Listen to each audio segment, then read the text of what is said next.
La suite ici à Barcelone du Mobile World Congress, le grand rendez-vous annuel de la téléphonie mobile. Alors aujourd'hui, dans ma musette, j'ai des smartphones toujours plus dingues, mais aussi une nouvelle façon révolutionnaire de se connecter à Internet en mobilité. On va aller voir ça tout de suite, juste derrière moi, sur le pavillon français. Et si je vous disais que demain, vous pourrez connecter votre smartphone à Internet en passant par une ampoule? Vous connaissiez le Wi-Fi, moi je vous présente le Li-Fi, une technologie sur laquelle les Français sont très en pointe. Le principe, c'est qu'on va faire circuler de l'information en passant non plus par des ondes radio, mais par de la lumière. Le smartphone que j'ai dans la main, il n'est pas connecté à Internet. Mais si je l'approche du cône de lumière de cette lampe, eh bien ça va lancer une vidéo, un fichier musical ou télécharger des fichiers texte. En fait, tout vient de cette ampoule qui est une ampoule électronique, une ampoule LED. Alors ça se voit pas à l'œil nu, mais elle s'allume et elle s'éteint des milliers de fois par seconde. Et ça permet en fait d'envoyer un signal binaire comme une sorte de code morse amélioré si vous voulez,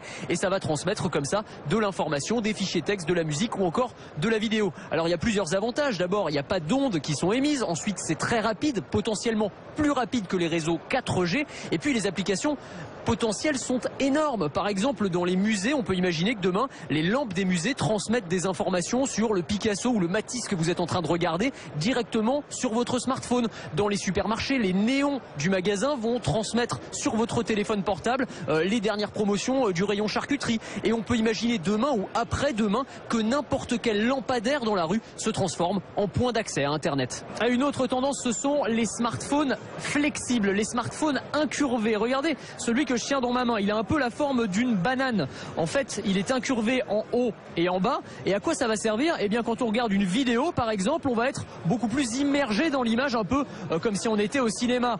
Bon, on peut se demander à quoi ça va servir sur un écran de smartphone. On va pas regarder non plus des films de 3 heures sur son téléphone portable, mais ça fait son petit effet quand même. Et puis, surtout, ce qui est intéressant, c'est quand je vous dis qu'il est flexible, je me moque pas de vous. C'est-à-dire que je peux appuyer sur le capot tranquillement et l'écran ne va jamais se casser. Pourquoi?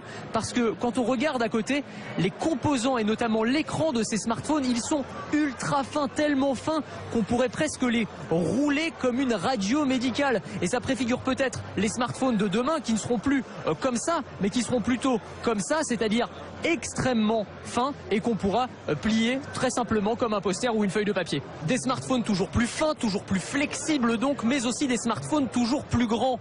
Je ne plaisante pas, ceci est bien un téléphone portable. La preuve, vous avez même le clavier avec les petites touches qui vous permettent de passer des coups de fil. Il suffit ensuite de porter cette gigantesque gaufre à votre oreille pour passer vos appels à vos amis. Alors on peut aussi utiliser une oreillette, hein, c'est un petit peu plus discret. Tout ça pour dire qu'ici à Barcelone, on surfe sur l'une des grandes tendances de la téléphonie mobile, la tendance des phablettes, ces hybrides entre le smartphone et la tablette.